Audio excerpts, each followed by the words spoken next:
అందుకే అధ్యక్ష ఈ సందర్భంగా మీ ద్వారా 4 కోట్ల తెలంగాణ ప్రజల ముందు కొన్ని అంశాలను నేను ప్రస్తావించదలుచుకున్నా.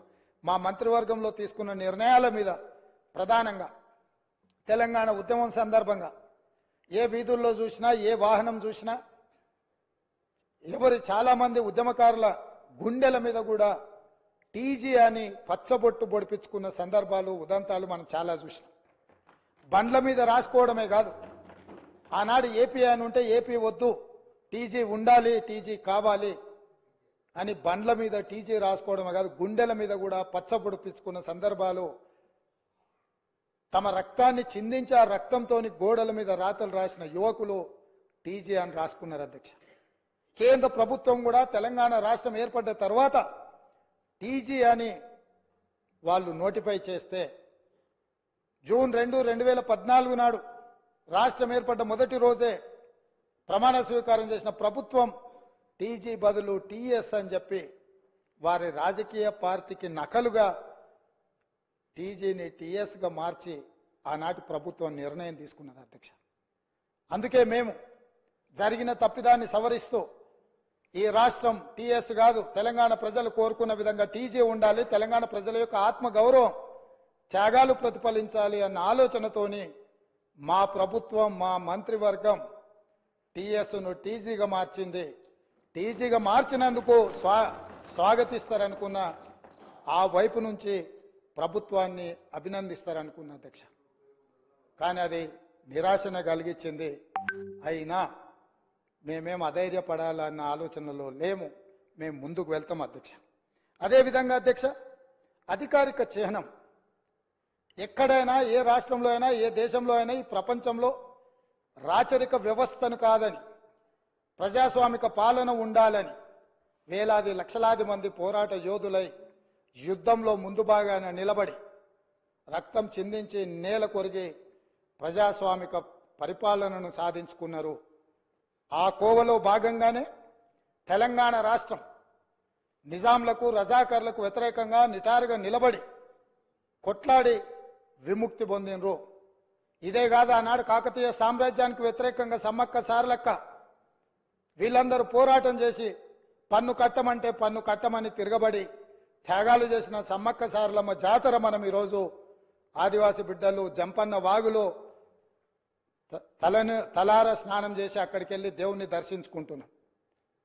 అలాంటి త్యాగాల పునాదుల మీద ఏర్పడ్డ ఈ తెలంగాణ రాష్ట్రం, పోరాటాలతో ఏర్పడ్డ ఈ తెలంగాణ రాష్ట్రంలో రాష్ట్ర అధికారిక చిహ్నంలో ఒక పక్కన చార్మినార్, ఇంకొక పక్కన కాకతీయుల ఆనవాళ్లు ఉన్నాయంటే రాచరిక పోకడులు ఏ విధంగా ఉన్నాయి, పాలకుల యొక్క ఆలోచన ప్రజాస్వామ్యానికి వ్యతిరేకంగా రాచరిక పోకడలతో రాష్ట్ర అధికారిక చిహ్నంలో రాచదర్పాలు ఉట్టిపడుతుంటే ఇంకా కూడా మనము గులాములుగా వెట్టి చాకిరి చేస్తూ బ్రతకాల్సిందేనన్న ఆలోచనతోటి మా మంత్రివర్గం అంతా ఆలోచన చేసి రాచరిక పోకడలు రాచరికపు ఆనవాళ్లు ఉండడానికి వీల్లేదు.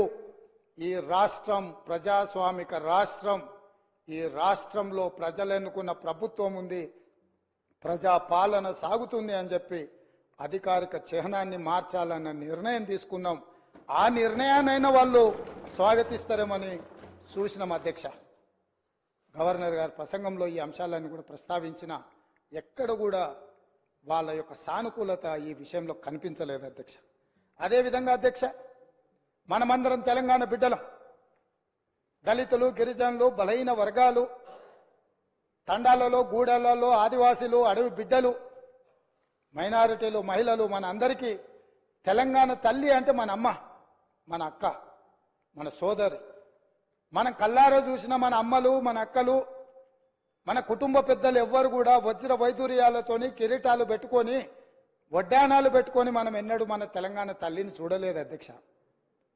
కొంతమంది రాజులు, రాచరిక పోకడులు ఉన్న వాళ్ళు గడిలలో ఉన్న పెత్తందారులు ఏమైనా కిరీటాలు పెట్టుకున్నారేమో, భుజకీర్తులు పెట్టుకున్నారేమో, నడుములకు వడ్డానాలు పెట్టుకున్నారేమో మాకు తెలియదు. కానీ మా అమ్మలు నడుము బిగించి కొంగు చాకలి ఐలమ్మలాగా పోరాటాలు చేసిన స్ఫూర్తి ఈ గడ్డ మీద ఉన్నది.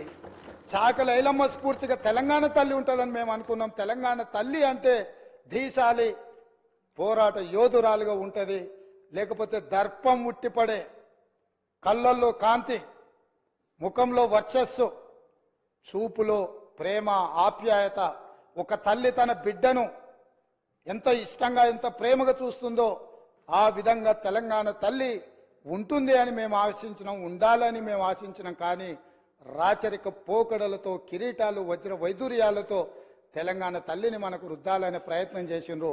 అందుకే కవులు కళాకారులకు నిలయమైన ఈ తెలంగాణ రాష్ట్రంలో కవుల కళాకారుల నుంచి సూచన తీసుకొని మన అమ్మలాగా మన తెలంగాణ తల్లి ఉండాలి, ఆ తెలంగాణ దర్పం ఉట్టిపడే విధంగా తెలంగాణ తల్లి ఉండాలని మంత్రివర్గం నిర్ణయం తీసుకుంటే కనీసం తెలంగాణ తల్లి విషయంలోనైనా రాజకీయ విభేదాలను, ఆలోచనలను పక్కన పెట్టి ప్రతిపక్షం కలిసి వస్తుందేమో అని మేము చూసినాం అధ్యక్ష. కానీ మాకు నిరాశనే మిగిలింది అధ్యక్ష.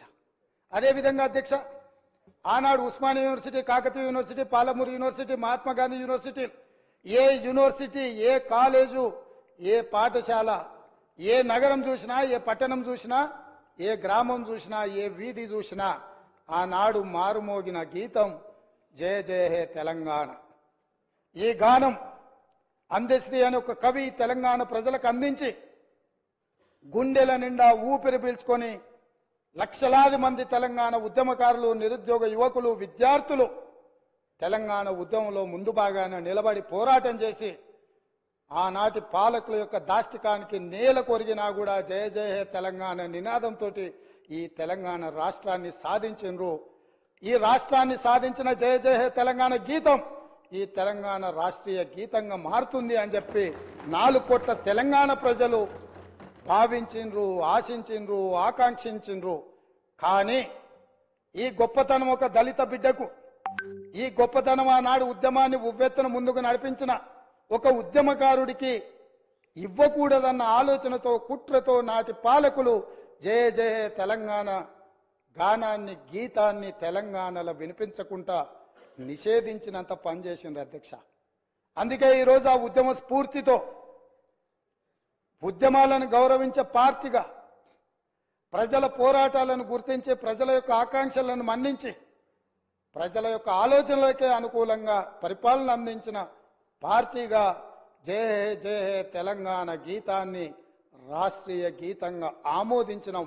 కనీసం దాన్నైనా, కనీసం ఆనాడు ఉద్యమం, ఆనాడు రాష్ట్ర సాధనలో గత 9.5 సంవత్సరాలు వాళ్ళు అనుభవించిన అధికారానికి పునాదులు వేసిన ఈ గీతాన్ని రాష్ట్రీయ గీతంగా మేము ఆమోదిస్తే అభినందిస్తారేమో, అభినందించకపోయినా ఆహ్వానిస్తారేమో అని చెప్పి 4 కోట్ల తెలంగాణ ప్రజలు ఎదురు చూస్తే నిరాశనే మిగిలింది అధ్యక్ష.